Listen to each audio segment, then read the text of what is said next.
Welcome to Kenton's videos. Enjoy the video. In this video, I will explain how to cook delicious aloo fry. First, let's get everything ready. You'll need about 2 large potatoes, some cooking oil, and your favorite spices like turmeric, chili powder, and cumin. Make sure to wash and peel those potatoes well. Then, cut them into small, uniform half-inch cubes.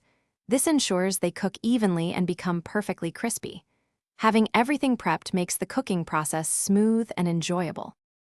Now, let's get cooking. Heat about 2 tablespoons of your preferred cooking oil in a large pan or skillet over a medium flame. Once the oil is hot, add 1 teaspoon each of mustard seeds and cumin seeds, letting them splutter for a few seconds.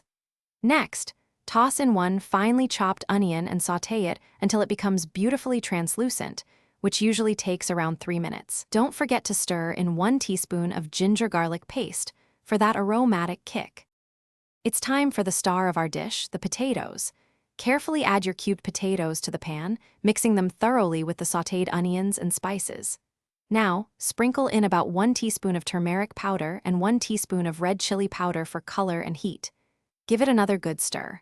Cover the pan and let them cook for about 10 to 12 minutes on medium-low heat, stirring every few minutes to prevent sticking. You want them tender, but not mushy. Almost there. Once your potatoes are tender, remove the lid and increase the heat to medium-high. This step is crucial for getting those lovely crispy edges. Continue cooking for another 5 to 7 minutes, stirring frequently until they turn a beautiful golden brown. Finally, stir in about 1/2 teaspoon of garam masala and a generous sprinkle of fresh, chopped cilantro. Serve your delicious aloo fry hot, either as a fantastic side dish or with some warm flatbread.